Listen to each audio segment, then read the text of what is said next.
For this lecture, we will cover fungal infections.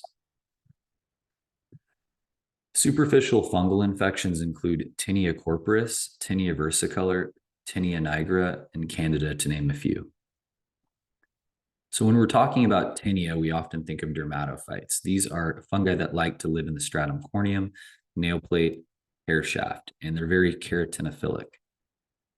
We typically think of three genera, which are Microsporum, Trichophyton, and Epidermophyton. So the Trichophyton are often these pencil-shaped organisms. Microsporum often takes on a spindle-shaped morphology, and Epidermophyton is often club-shaped. That being said, depending on temperature and other growth characteristics, they can shapeshift, and so I wouldn't rely 100% on making the definitive diagnosis on a KOH or some other type of testing modality, including histopathology. The disease name depends on where the dermatophytes are. So on the body, it's called Tinea corporis. On the head, Tinea capitis. On the feet, Tinea pedis. On the beard area, Tinea barbae. Same thing with the facial involvement, Tinea fasciae. And if it's in the groin region, Tinea cruris. Onychomycosis involves tinea of the nails, and Meyaki's granuloma is more of a deep-seated infection within the hair follicle itself, forming these plaques and papules clinically. Tinea corporis, Tinea fasciae, Tinea cruris have a similar clinical appearance. Again, it just depends on where they appear. So clinical descriptors are these Tinea corporis, but if you see something on the slide, you're going to call it a dermatophytosis. That's kind of the generic. And you can link it to the clinical site for the biopsy, but at the same time, the clinician is going to have to correlate the findings of dermatophytosis to make the diagnosis clinically. This is often called ringworm by the general population because it takes on a ring or an annular appearance clinically. So clinically, you see these slowly enlarging, scaly erythematous annular lesions with central clearing. Many different entities can result in scaling in dermatology, so tinea is often on the differential diagnosis. Fungi may be found on a KOH scrape prep. So it's always a good idea to try to get some evidence in clinic before submitting a biopsy of whether or not you see fungal organisms on a KOH, because you could just kind of jump to treatment right there and save the patient from undergoing a biopsy. At the same time, KOHs can be pretty inconclusive, depending on the sample that you get, depending on the reagent that you're using, whether or not it has DMSO in it, whether or not it's heated properly to break open the keratinocytes to allow you to see those hyphae better. So if there's any question, doing a biopsy is probably the best thing for diagnostics. Here is a classic Kodachrome showing Tinea corporis with that central clearing, the erythematous rim with the leading scale, that annular appearance. And then oftentimes you can get some honey-colored or yellow crust around there as well, and that happens anytime the infection is robust enough to cause a little bit of superficial bleeding from dermal vessels. You can get secondary staph within these lesions as well. Here's a KOH prep just to show you. Many times I'm looking in the microscope with the resident, and we're trying to figure out, are there's just cell borders or are they hyphae? And at the end of the day, if it's a very clear infection of fungal infection, you'll be able to see those hyphae pretty clearly. I do often see small yeast forms within the KOH preps. Those are a lot easier to find. But many times these patients are partially treated. They've already tried some antifungals, which can decrease the yield on a KOH. Tinea barbae typically occurs in the stereotypical population would be livestock handlers. They often present with unilateral involvement of the face, neck, and beard area. The superficial Tinea barbae is often folliculitis-like, whereas the deep, it's more of a nodular suppurative lesion. Here you can see these kind of deep-seated plaques with some superficial pustules within the beard region. Just a higher definition picture here showing the indurated plaque with some overlying pustules. Tinea pedis, commonly known as athlete's foot, most commonly caused by T. rubrum. That's the most frequent cause. you see adult erythema with scale on the soles and the side of the feet. So classic Kodachrome here showing erythematous plaque with overlying scale, some fissures as well. Differential diagnoses, you may think of something that's in the papulosquamous differential. Some patients with psoriasis have plaques that look very similar to tinea, severe eczema, chronic spongiotic eczematous reaction with overlying lichenification and maybe some secondary involvement by bacteria and fungus. So there's a lot of things on the differential here. At the end of the day, you got to get a KOH, and if they're not responding to antifungals, you will probably need a biopsy. So on histology, we often refer to this sandwich sign, which means basket weave compact stratum corneum. The hyphae like to exist within the different layers of the stratum corneum. And so you may see alternation of parakeratosis and basket weave orthokeratosis. I usually get a GMS stain or a PAS stain in every rash because at the end of the day, a spongiotic dermatitis could just be dermatophytosis. And so making sure we want to exclude that as a possibility, because giving a patient antifungals is a lot easier to treat than many other entities in dermatology. You may or may not see neutrophils in the stratum corneum. So if I don't see neutrophils in the stratum corneum, it doesn't mean that I'm going to do a GMS or a PAS. So I don't rely on neutrophils. If you have a lot of neutrophils in the stratum corneum, it's almost essential to do a fungal stain just to exclude that. You'll see spongiosis, perifollicular neutrophils, variable inflammatory infiltrate. Of course, lymphocytes and histiocytes are present in almost every dermatologic inflammatory condition. The GMS-PAS stains highlight the fungal organisms. So if you're really skilled and depending on how many organisms are actually in the specimen, you might be able to pick out some areas that are not picking up stain, and those are the hyphal elements in the H&E. But to rely completely on that when it's just easy to get a stain is usually not definitive. So we'll get a PAS stain or a GMS stain to really highlight those hyphae, as you can see here. Some septations within the elongated structure. And on a GMS stain, these often are more black and more intensely staining. The GMS stain, there's a lot of non-specific stain that the silver stain attaches to different components of the specimen. And so you can see these fine little black granules, and the stratum corneum is kind of highlighting as well. So you have to see enough of these to really get used to it and not overinterpret the background staining. Really, you're looking for these true hyphal organisms. And sometimes fungal infections result in bulla. So this would be an example of bullous tinea. You get massive papillary dermal edema with subepidermal blister formation and superficial perivascular inflammation. With lymphocytes, you may or may not see neutrophils and eosinophils. You can see non-pigmented hyphae in the stratum corneum and an underlying diffuse and dense subepidermal edema. So if you just looked at this and you didn't think about a fungal infection, you may think of things that cause abundant diffuse superficial dermal edema. Those can be extreme fluid overload. They can be polymorphous light eruption. If you had a lot of neutrophils, you could think about a Sweets reaction.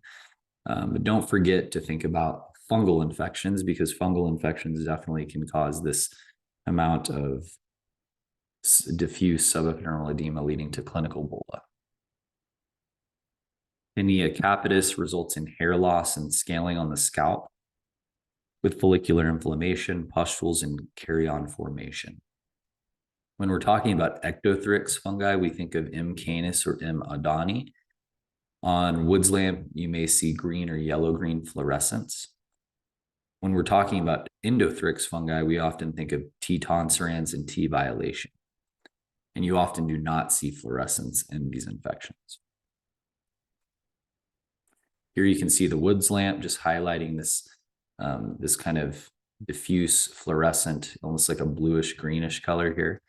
And when you try to link that back, you may think about this greenish association with green color. And so you can think about M. canis or M. adani. What else will you see in tinea capitis is perifollicular neutrophils, spongiotic epidermis. You may develop separative folliculitis or a granulomatous reaction. You can see similar findings in tinea barbae as well. Again, this is more about clinical location with these names. And so histopathologically, you may just see very similar features. You can see here on low power, this very diffuse perifollicular inflammation. It looks like there may be something within the hair shaft itself. So you actually see the fungal organisms within the hair shaft. And so this is what defines endothrix. Remember, if you go back to our list of endothrix, you can think about M. canis or M. adani. Onychomycosis is fungal infection of the nail.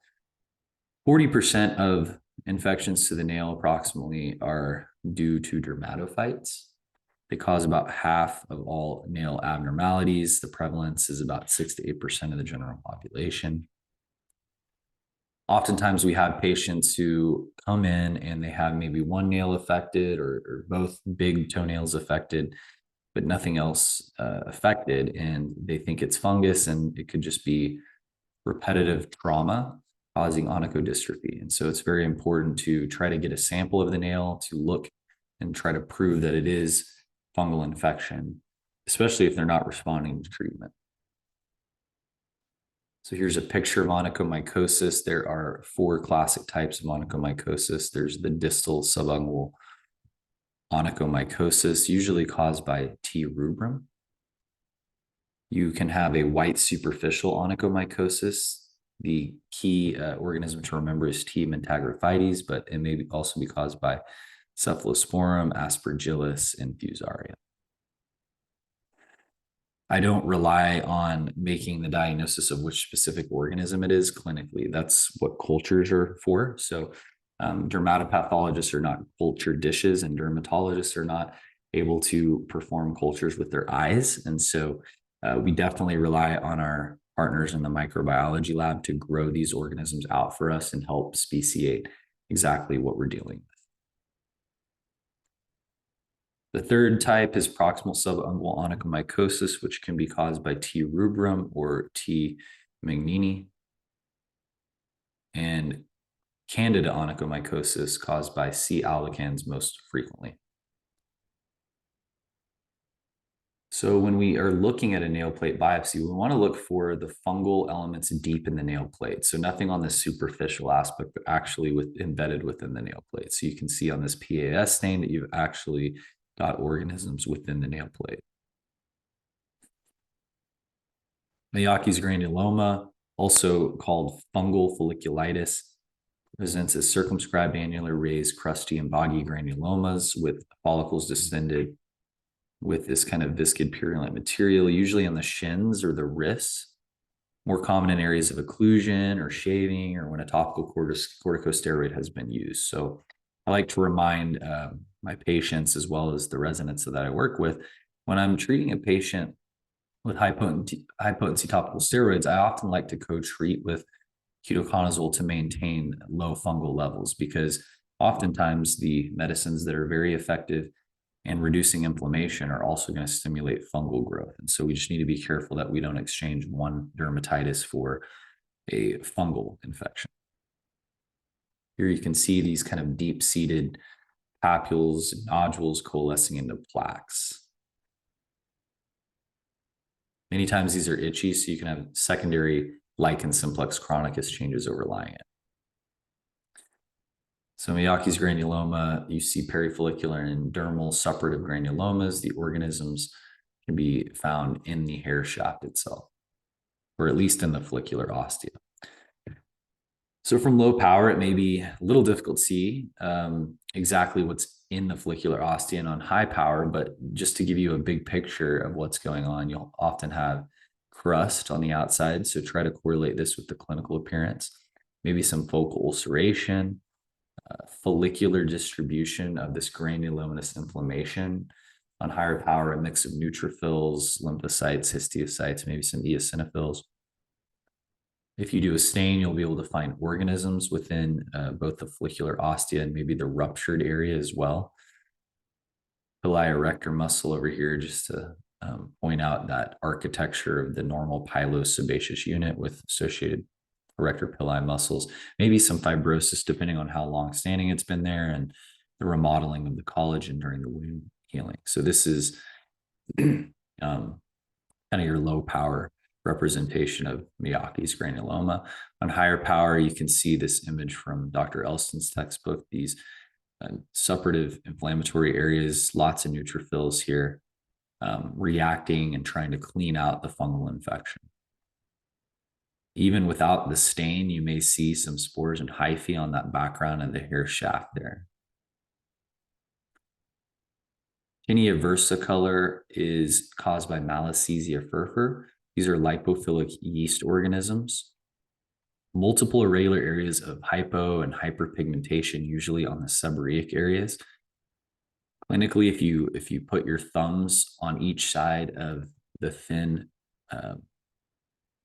patch or the thin papule or the thin plaque, however it's appearing based on the size, but if you put your thumbs on each side and you press down and apply lateral pressure, it should cause this kind of scaling over the lesion. So that's a clinical demonstration. It's pretty cool to see, and it often correlates with the presence of the lipophilic yeast within the stratum corneum. It makes the stratum corneum a little bit easier to break up, a little bit more brittle, and so when you apply that lateral pressure, you get an immediate scaling on top of the lesion. You could use Wood's lamp to look for yellow or yellow-blue fluorescence under the lamp. So you can see this diffuse dyspigmentation. You've got some areas of hyperpigmentation, some areas of hypopigmentation. It's almost a little bit difficult to see what's the true skin color here. So you see diffuse hyperpigmented. These are really small macules. Essentially, if you closed your eyes, you wouldn't be able to feel them most likely. So macules coalescing into patches. Depending on how much scale or secondary change, you might get a little bit of a thick papule or a thick plaque, but most of the time these are really flat. And like I said, if you apply lateral pressure to each side of these brown macules, it should scale up on you. So with tinea versicolor histologically, you get minimal epidermal change. It's in your differential of normal skin biopsies, but you need to go on higher power and look for those spaghetti and meatballs. And so those are the budding yeast and the short septate hyphae that you'll find, and you can often see them even without doing a stain. So here is an image of the spaghetti and meatball that you can see the little yeast, the little short hyphae as well. So that's the meatball and the spaghetti respectively, embedded within that keratin. When we talk about tinea nigra, we're referring to an infection caused by Hortae wernickeii. This often occurs in hot, humid climates. Persistent, non-poritic, slowly growing brown or black patches on the palms or soles with slight scale. It can be confused clinically with melanoma. So many times we'll get biopsies that say rule out melanoma, and there's actually just some pigmentation. And if you look closer, you'll be able to find these pigmented hyphal organisms within the stratum corneum, which are Hortae wernickeii. I would not necessarily jump to think about melanoma in this because it's not very dark. It's very symmetric, homogeneous pigmentation for the most part.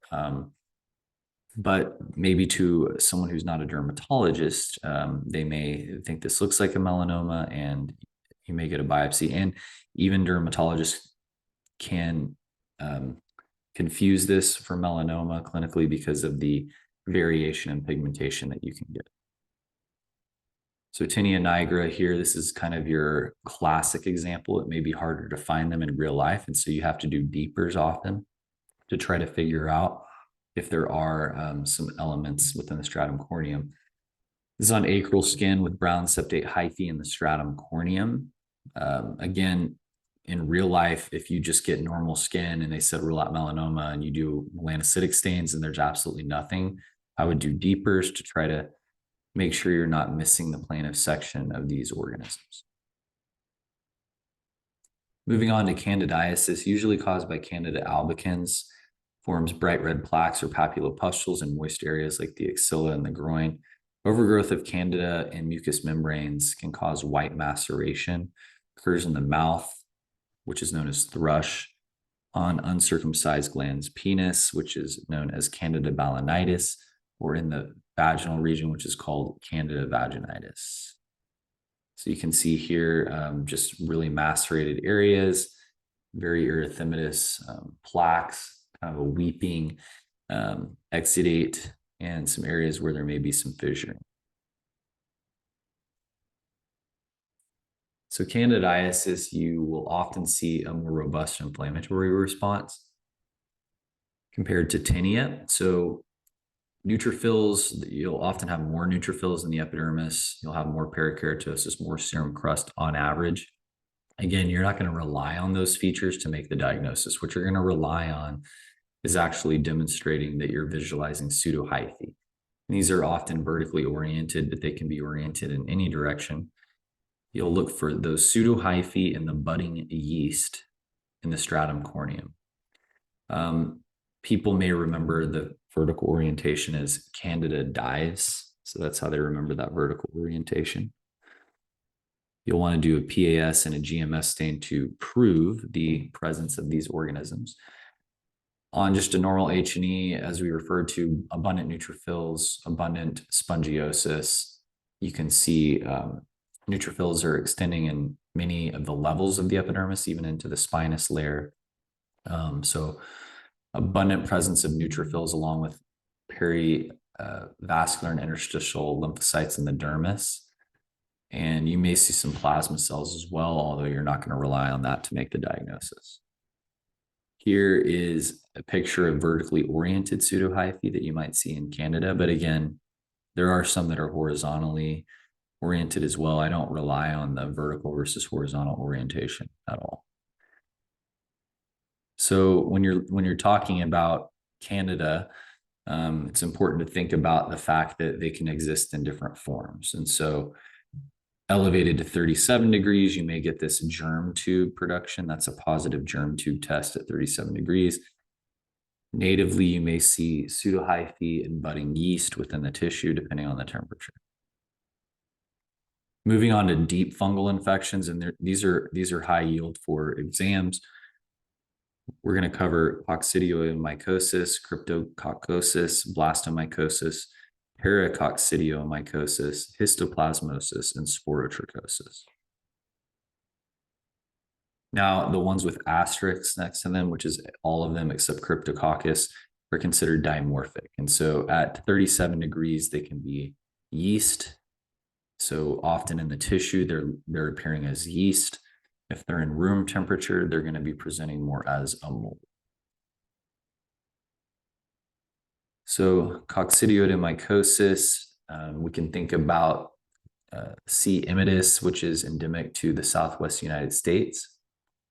I remember living in San Diego for my intern year, and this was a hot topic because it was an endemic infection. Rotating with infectious disease, we often put this on the differential diagnosis for anybody with evidence of pulmonary infection. Disseminated disease can present clinically as red verrucous nodules. And we also talked about making it very clear that we were suspecting cocci in the differential because it's highly contagious if aerosolized. So the lab personnel needed to be more aware of the fact that they may be handling a specimen that may be coccidioidomycosis. So this is very non-specific clinically, and this is why deep fungal infections are included on differential diagnoses of lesions that are very indurated, papules and plaques, maybe some central ulceration, central hemorrhagic or necrotic crust, lots of inflammation, multifocal in terms of the clinical appearance. So deep fungal infections, especially if the patient's immunosuppressed, often will show up on differential diagnoses because it makes no sense to exclude them from the differential diagnosis, especially if the patient is immunocompromised. So coccidioidomycosis, you'll see pseudoepitheliomatous hyperplasia, diffuse suppurative non-casing caseating granulomatous reactions, large thick-walled spherules with granular cytoplasm and endospores. At 25 degrees, it can take on this barrel-shaped arthroconidia morphology, which is very pretty to look at, actually.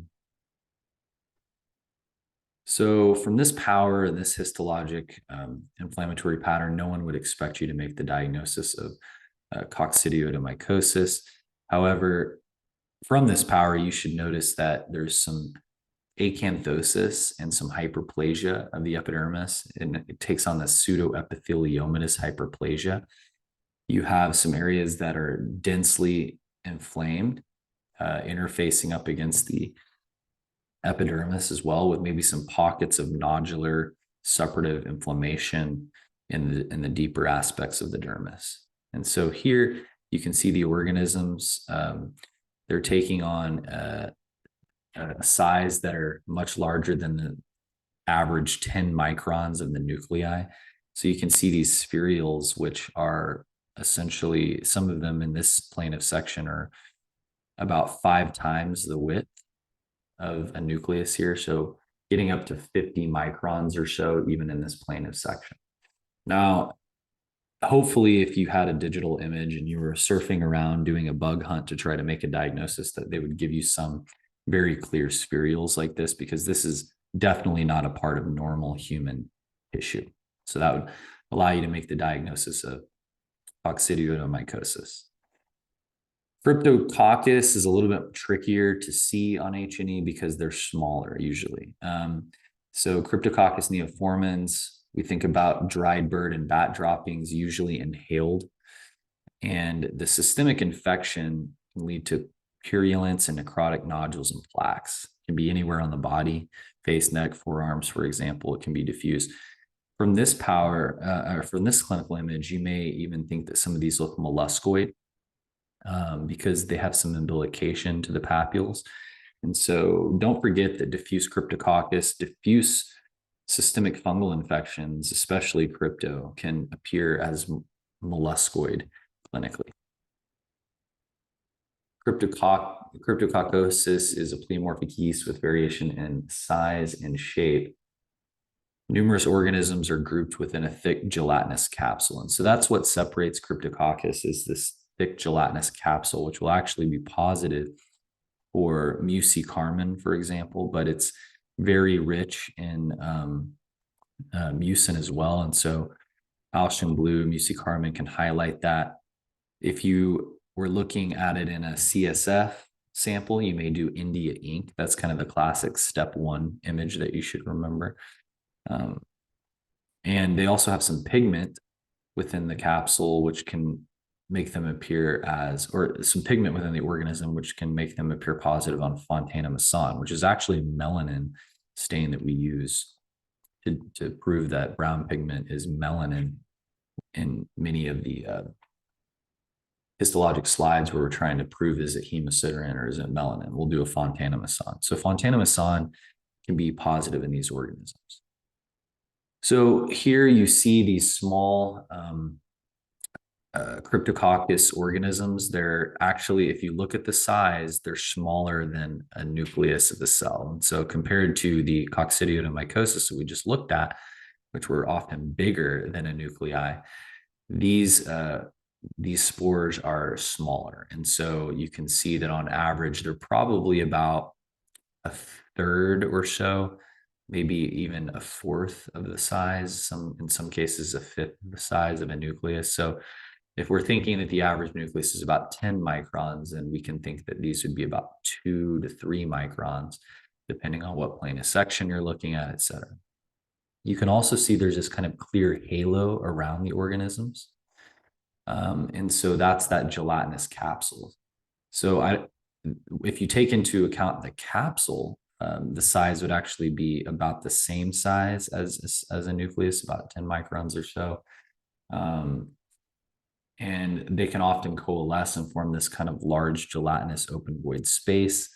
So in that case, if you clump those together, it would be much larger than a histiocyte or another tissue nucleus from the host. And so this is a classic picture that you might be able to be expected to recognize on H&E. That being said, in real life, I've seen a lot of suppurative and infectious cases that had these small little round appearing organisms that at the end of the day were essentially just fragmented neutrophils. They were picking up more hematoxylin stain. And in this case, you can see it's just picking up more of an eosin stain with maybe a little central pale staining pattern and then a more pronounced rim of pattern.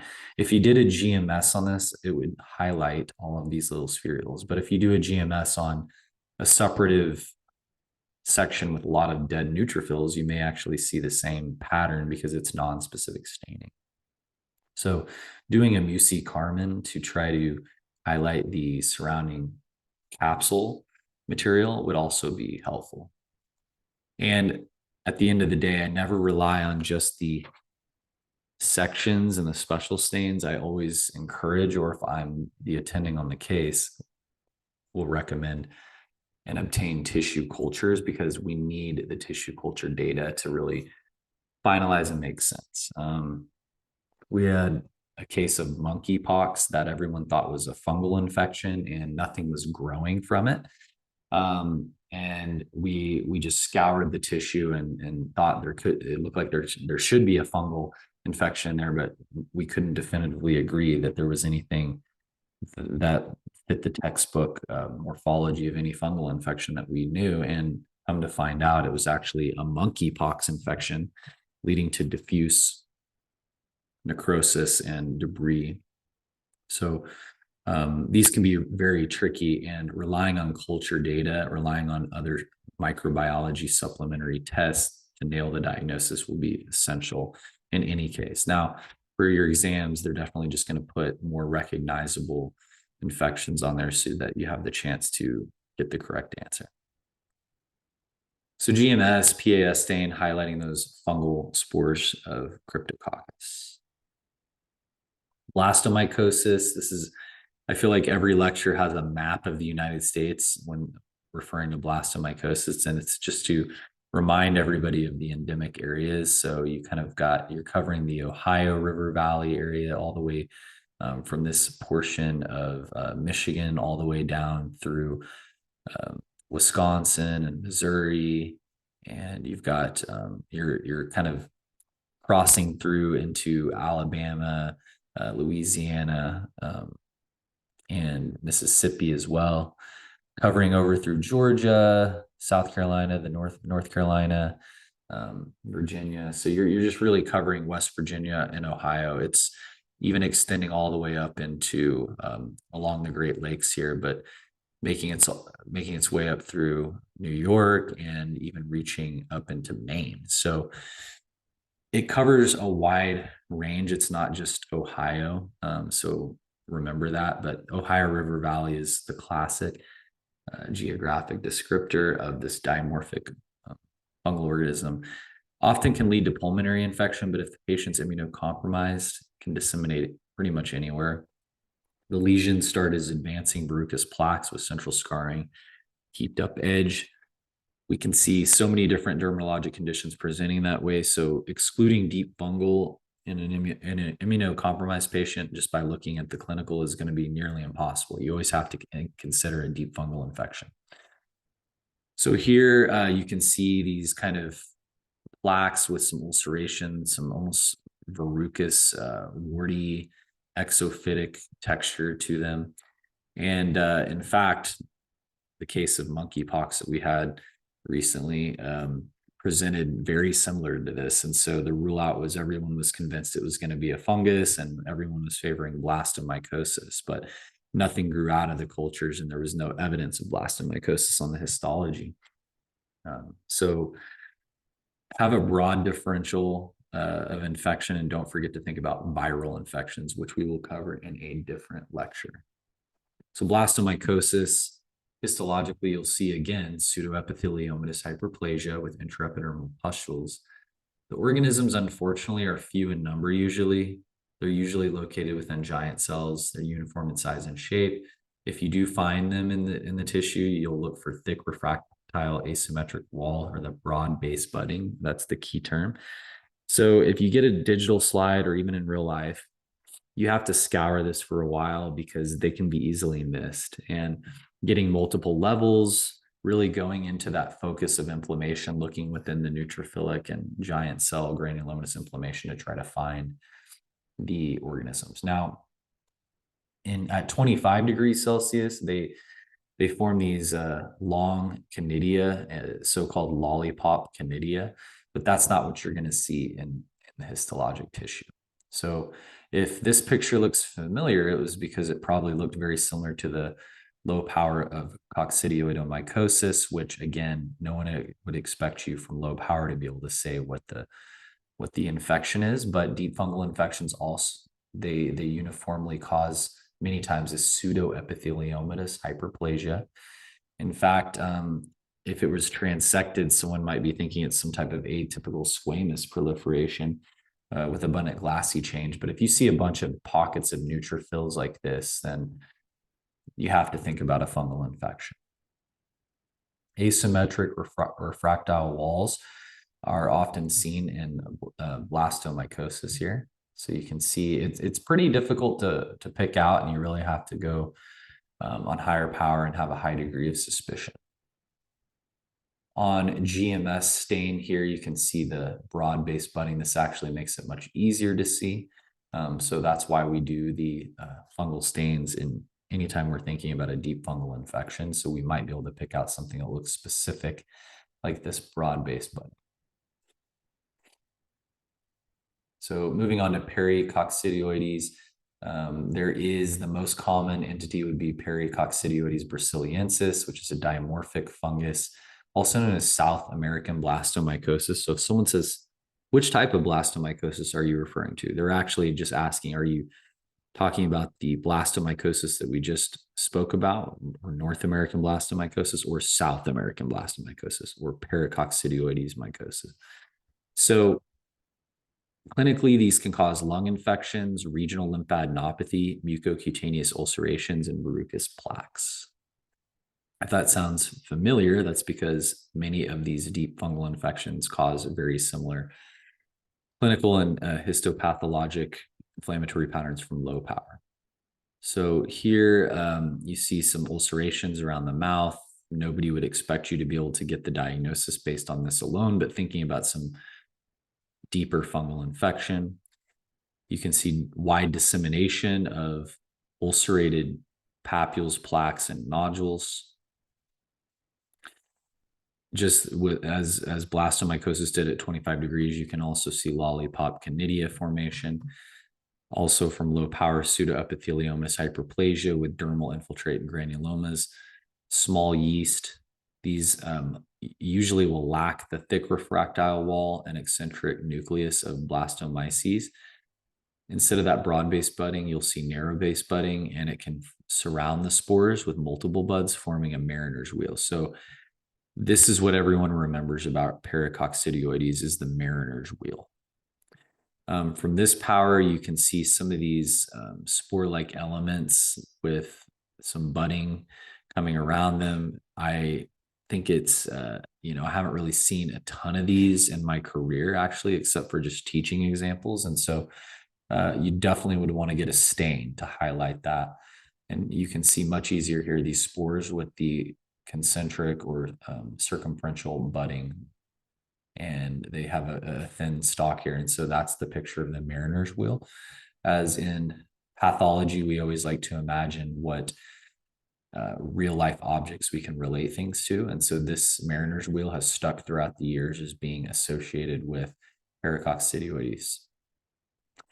Moving on to histoplasmosis, so caused by Histoplasma capsulatum, which is a dimorphic soil fungus located more often in central eastern US.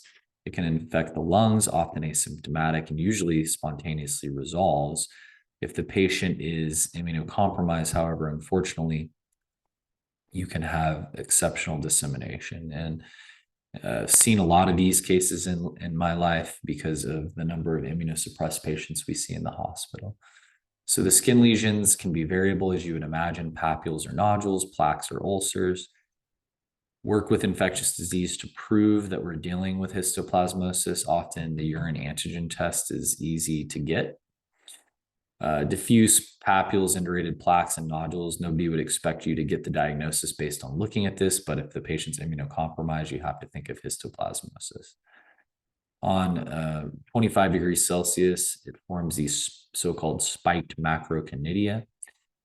On the histology, you would see a diffuse mixed dermal infiltrate with many small uniform spores surrounded by a clear space, so pseudocapsule. These are evenly spaced within the histiocytes. So in your differential diagnosis of phagocytized cells, you should be thinking about histoplasmosis, and also leishmaniasis is included in that.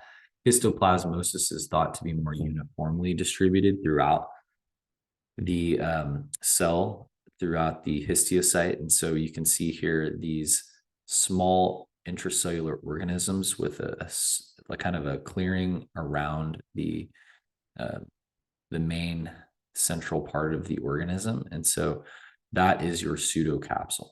And this is a more of a classic textbook image. And so if you see this on an exam, you see how small these basophilic spore, central spore areas are compared to the nucleus. So it's probably maybe 10%. So you're looking at kind of like a 1 micron size there, and then the pseudocapsule surrounding it. So within the size of the nucleus next to it, you might see 1, 2, 3, 4, 5, 6, 7, 8. You might even see up to 10 organisms just in that area. And they're basophilic staining, and that can help you make the diagnosis. In real life, if you've got some very diffuse necrotic tissue with fragmentation of neutrophils and leukocytoclasis, you might see small nuclear fragments that are also about the same size. But this picture is more of a classic. You can't confuse it with anything because you see these really nice pseudocapsules surrounding all these organisms. Sporotrichosis is caused by Sporothrix chancri. Primary inoculation from rose thorns. That's your classic story, is that someone was in their rose garden, they got poked by a thorn, and they started to have this so-called sporotrichoid spread in a linear fashion along the lymphatic drainage of their hand and arm. It can present as nodules and pustules on the hands, forearms in a linear pattern following the lymphatics, as I just said. So you can see this linear distribution of this kind of nondescript papulonodule, and they may get close and form these little plaques here. But you can see if you saw this Kodachrome and you left out sporotrichoid spread on your differential, then you just didn't think about it, because this is as close to almost perfect linear spread that you're going to see in a Kodachrome. But in real life, if you've got something just that started low and it's tracking up, even if it's not in a line, you should be thinking about some type of sporotrichoid spread pattern.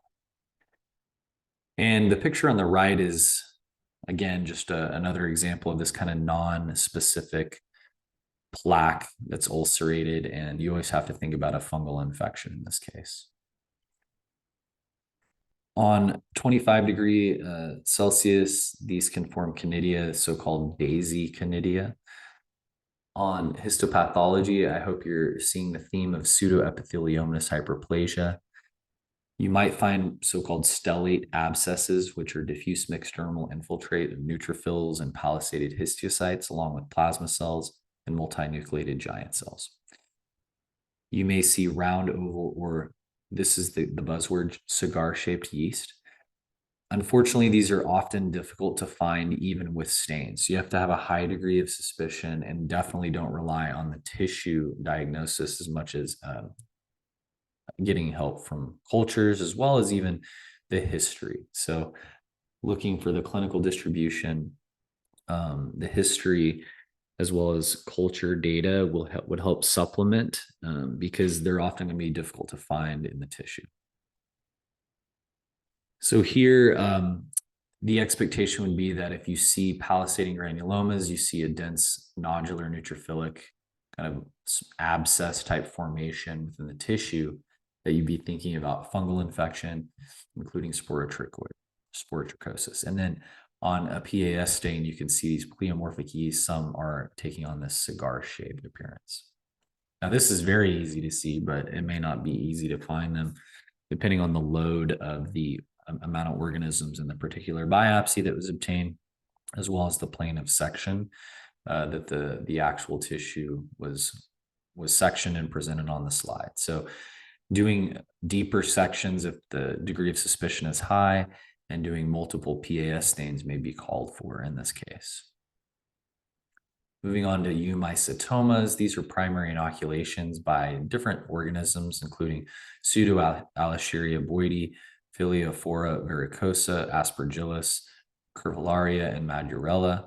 Presents as draining sinus tracts, nodules, ulcerations, and fibrosis, usually on the foot. So if you're going to be given a Kodachrome and expect to think about eumycetoma, it's probably going to show you a draining tract sinus nodule ulceration on the foot. These can become massively enlarged and even deep enough to affect the bone and cause deformity. So here is a picture of this kind of verrucous ulcerative nodule and plaque taking on this very kind of rippled texture, rough texture on the outside, so-called verrucous-like or woody even texture. This is a severe eumycetoma. So what we see on pathology, you'll see, as you would expect, abscesses of neutrophils. Neutrophils are the main tissue type coming in to try to clean out these fungal infections. But of course, mixed infiltrate, including lymphocytes, histiocytes. You can see plasma cells, eosinophils, giant cells, so granulomatous inflammation, granulation tissue, fibrosis as well. You may be able to actually see the sinus tracts filled with neutrophils within the sections. And you'll be looking for grains, which are central fungal hyphae surrounded by red club-shaped immunoglobulin deposits. This pattern of immunoglobulin deposition around the organisms is called Splendor-Hopley phenomenon. So it's always very cool to see that. You have this surrounded, you have these grains centered in the central part of the Splendor-Hopley phenomenon, and then you have the surrounding eosinophilic stain, which is usually the immunoglobulins trying to attach to the organisms itself. You have some lymphocytes on the outside of all this, and you have a mixture of neutrophils and lymphocytes in between these areas. With on the outer edge, you can see these giant cells forming. So abundant cytoplasm, kind of this pink purple cytoplasm with multinucleation within those cells.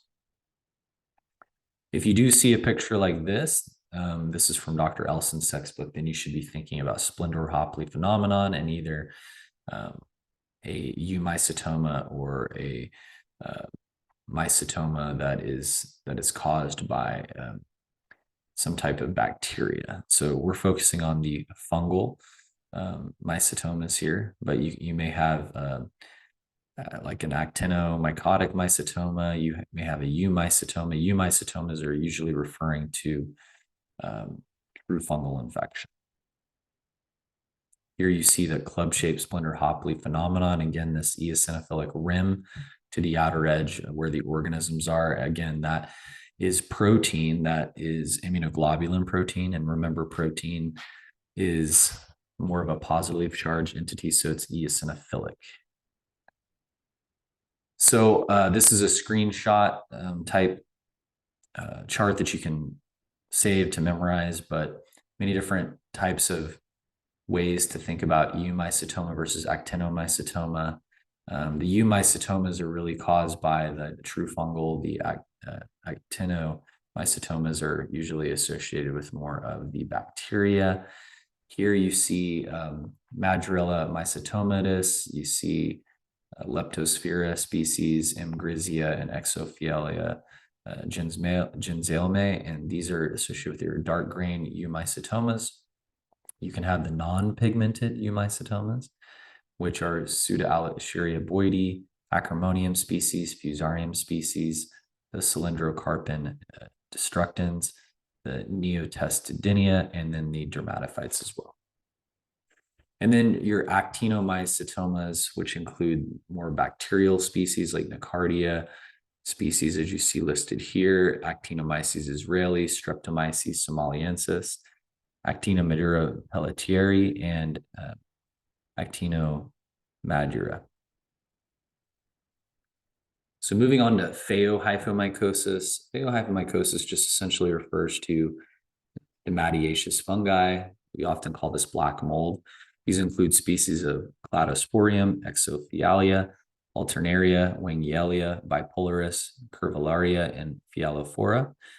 Immunocompetent often will present as subcutaneous cysts, but immunocompromised patients will present with deep nodules, abscesses, verrucous plaques. So it's not surprising that immunocompromised patients will develop worse clinical presentation, which can correlate with even worse histopathologic organism load.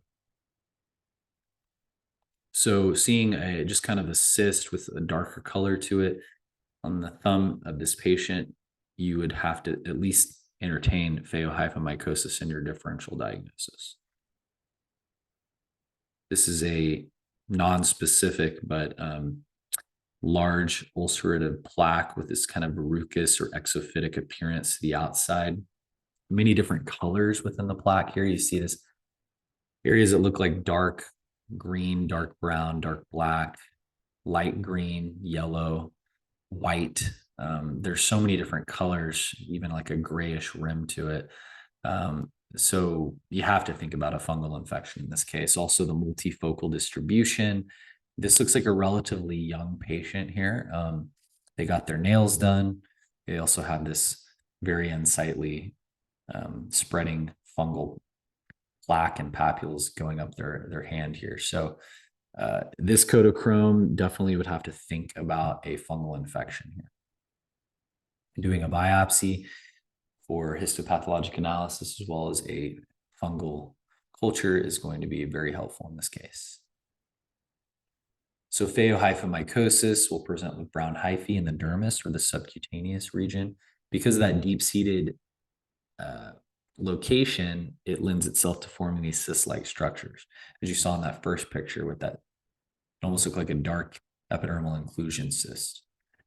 Variable mixed inflammatory reaction with suppurative granulomas and fibrosis.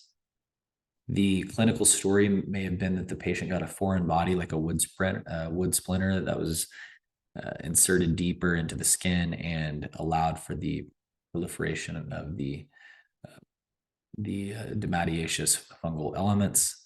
So you might see on your exam a phaeohyphomycotic cyst where you have histiocytes and giant cells that are walled off, that are actually walling off hyphal organisms. And this is often seen in a patient which is immunocompetent and the immune system is just working to try to get rid of it. It walls it off and kind of excludes it from further spreading around. So as you can see here from low power, this looks like some type of thick-walled cyst here, but the reality is that it's just a kind of a pseudocyst. It's forming kind of an open lumen here that's lined by a mixed inflammatory infiltrate of histiocytes and giant cells and some probably neutrophils and lymphocytes, histiocytes, all mixed throughout. The important thing is going to be going on higher power and showing these pigmented hyphae are found in the tissue. And so this is from Dr. Elson's textbook to show you a good example of those pigmented hyphae. You wouldn't complete your lecture on fungal infections without talking about chromoblastomycosis. So chromoblastomycosis, because it's pigmented, it's a dermatiaceous fungi.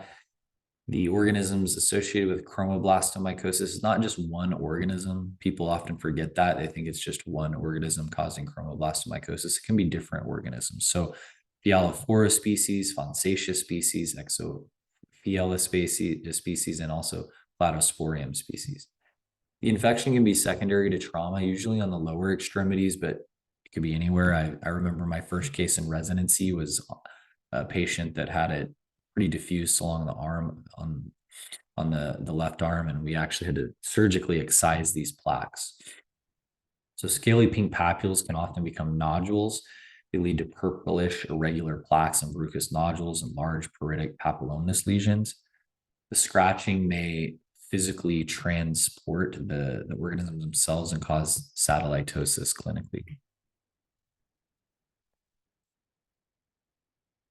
Here is an image of just kind of diffuse papules and ulcerated nodules, ulcerated plaques along the lower extremity. Because this patient's Fitzpatrick 4 or 5 color, you can see that the epidermis has peeled off and you have the underlying kind of lighter colored dermal pink to white dermis there as well.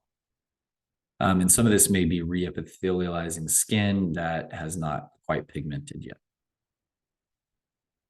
Chromoblastomycosis can present, again, the theme of the day, pseudoepitheliomatous hyperplasia. Sometimes intraepidermal neutrophilic microabscesses can be seen. Diffuse mixed dermal infiltrate of neutrophils, lymphocytes, histiocytes, plasma cells, and multinucleated giant cells. But the important part to make the diagnosis are these clusters of chains of brown spores, known as medlar bodies or copper pennies within the histiocytes. And so this is a nice image of the medlar bodies or the copper pennies that you're going to see chromoblastomycosis. And remember, again, this is not just one type of organism. It can be caused by many different types of organisms, including Fonsacia, Filiophora, as we mentioned. You'll often see macrophages associated as well. Neutrophils are usually surrounding spores and deep fungal infections. So not surprisingly, in this image here, you can see the copper penny surrounded by a dense amount of neutrophils. Moving on to zygomycosis. So this includes entities like Rhizopus, Mucor, Obsidia, Cunninghamella, Rhizomucor, and Cocchromyces. These are known as lid lifters because in the lab, they proliferate to such an extent that they can actually lift the lid off of the culture dish. Diabetic ketoacidosis, burn patients, immunosuppressed patients can present with this. Clinically, you can see erythematous macules, ulceration, black eschar, purulent discharge. If you find just isolated cutaneous mucormycosis, obviously just isolated, that's a good prognosis. But unfortunately, these patients, especially severely uncontrolled diabetic patients or immunosuppressed patients, can get rhinocerebral involvement, pulmonary, and disseminated disease. So clinically, you can see this diffuse necrosis occurring around the nose, so that rhinocerebral involvement. On histology, zygomycoses will show broad ribbon-like non-septate organisms that are brightly eosinophilic, refractile hyphae which branch irregularly at 90-degree angles, so-called seaweed pattern or appearance. I don't get caught up into the angles. I get caught up into the way it looks and whether or not I see non-septate or septate hyphae. So I would not get caught up, if I were you, into actually measuring these angles and making your decision on that. I would practice looking at the actual appearance within the tissue. So here you see this non-septate ribbon-like appearance to the organisms. And this is actually proving my point. This is from Dr. Elson's textbook, but showing you this, the branching may be acute. And so it's not always going to be a 90-degree. It depends on the orientation of the organism within the tissue. The important thing is that you're noticing these ribbon-like appearances without the true septations. So one point would be that you're often going to have to decide, is it zygomycosis or is it aspergillosis? And so versus aspergillosis, you'll find narrower septate hyphae and shows a lot more regular branching like bamboo structure, which we'll show. You can see blood vessel invasion and tissue necrosis in both, and so I wouldn't rely on that to make the diagnosis. You may have a ripple or a bending within the ribbon, which can mimic a septum, so it's important to find areas where you can clearly see there are no septations in zygomycosis. Here is a GMS stain highlighting the same, so you can see that broad ribbon-like organism with no true septations. So hylohyphomycosis includes aspergillosis and fusariosis. Aspergillus and fusarium organisms You can find these most often in immunocompromised patients because immunocompetent patients can often fight this infection off without any evidence of infection. So if the patient's immunocompromised, you definitely have to be thinking about aspergillosis and fusariosis. These can present very nondescript clinically as even just small, discrete red macules and papules and pustules. I've had several consult cases where the patient was presenting as with just these thin red macules and patches, and we biopsied into it and found vascular invasion by aspergillosis. And so you have to have that degree of suspicion present in immunocompromised patients. Ulcerated nodules within the eschar as well can present. So any deep fungal infection or diffuse fungal infection will can present with ulceration, as you can see here. So nobody would expect you to say this is aspergillosis just by looking at it. But here on the left, you can see these deep, dark, almost dark black to purpuric, and then this lighter red or erythematous rim around it. May even look targetoid in some areas, but you can see some other areas which are just little red macules there. If you were to do a biopsy into this little red macule, you could find some organisms. So in this patient, you would want to do biopsies for both histology as well as tissue culture for sure. And if you were thinking about doing a tissue culture, you might be able to grow something out of this very dark, thick, black necrotic area, but I would probably go to the edge here to try to find some advancing viable organisms. And you might be able to see both lesional biopsy demonstrating the organisms, and you might be able to grow it out depending on if you go on the edge or not. I would also encourage that if there's a high degree of suspicion of fungal infection, that the patient would already be covered with antifungals when you do a biopsy, but to try to get a good amount of tissue just to be able to demonstrate any angioinvasion that we might want to see to be definitive histopathologically. But at the end of the day, these are most likely going to grow out aspergillus within the lab. So aspergillosis, caused by Aspergillus flavus, most commonly can give you a lot more dermal necrosis with a lot less inflammation. You can see numerous narrow septate hyphae with regular dichotomous branching at acute angles of 45 to 60 degrees. Now, I don't get caught up, as I said, into measuring the angles here. I'm going to get more focused on seeing the septate hyphae if I have to make a diagnosis just based on the morphology alone without any culture data. In real life, we're going to have culture data to go along with it. But on a test, you're going to be looking for the septate hyphae to help you decide aspergillosis versus zygomycosis. Often angioinvasive, that's what makes it so destructive. So here you see really diffuse and dense epidermal necrosis, dermal necrosis, minimal inflammation here on this example. And if you go down deeper into the tissue, and this may be fair game for you for your exam, is just to be able to identify almost these like bubble-like or vesicular type septations within the elongated fungal organisms. So you can see true septation there, even without the stain. And on higher power, you can see the hyphae with the delicate wall and the bubbly cytoplasm, as I mentioned.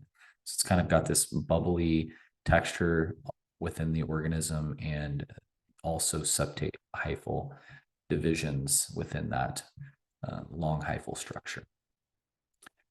And on the stain, compared to the GMS stain we looked at with zygomycosis, where you couldn't see any septations, here you can actually pick out the septations within the organism. So you can see some clearly here.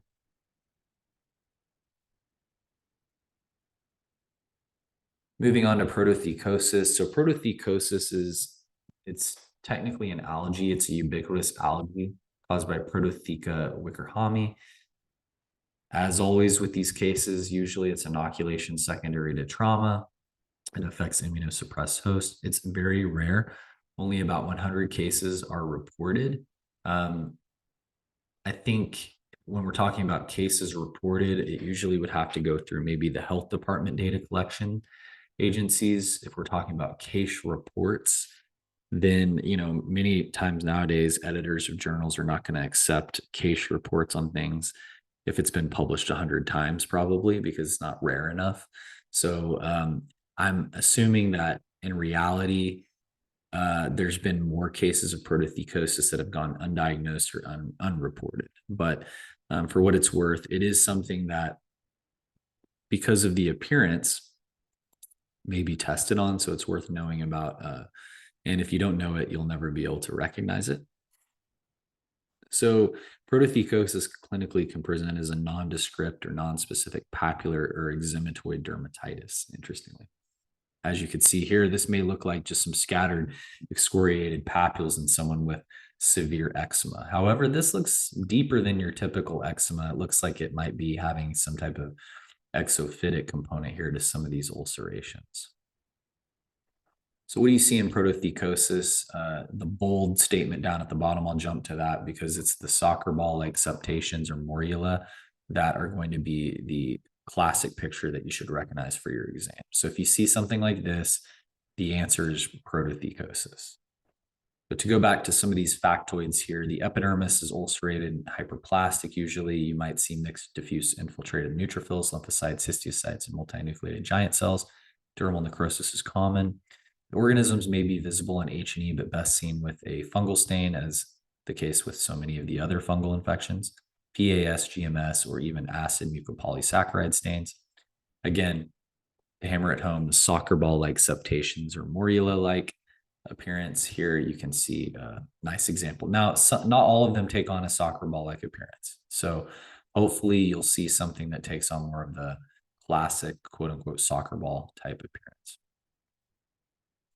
Here is a PAS stain showing more of that soccer ball type or morula-like appearance to the organism. Rhinosporidiosis is an aquatic parasite. And again, we're just mentioning this in the lecture because it can be, it's often appearing very similar to some of the other spherules that you may see, like in coccidioidomycosis. And so rhinosporidiosis, we like to show in the lecture to juxtapose it, to show you that these are often quite larger organisms caused by Rhinosporidium seaberi. Typically, the geographic areas associated are going to be India and South America. As with so many of the cases, traumatic inoculation was the cause and resulting in red friable polypoid lesions on mucosal surfaces. The organism does not grow in routine culture, and so the tissue diagnosis will be very important. So here you see these kind of ulcerated papules and plaques within the nostrils of this patient, all the way up into the base of the nasal root there next to the eye. Again, this is a severe destruction of the tongue of infection from rhinosporidiosis. And what you'll see on pathology and what you would be expected to diagnose on a picture would be these huge sporangia with many endospores. This is resembling coccidioides, and that's why it needs to be discussed.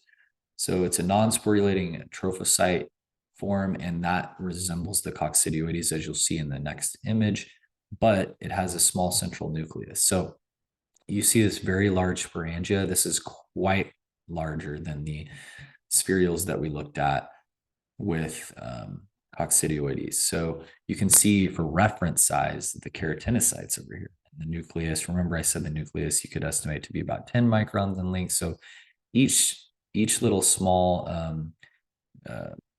each little small endospore here contained within these large as we call sporangias, which containing endospores, right? So the endospores are small, in many cases smaller than the nucleus, but the sporangia is very large, and so that will help you identify the rhinosporidiosis. So that is it for the organisms that we discussed in this lecture. We will also cover some viral infections in one of the next lectures. Thank you for your attention.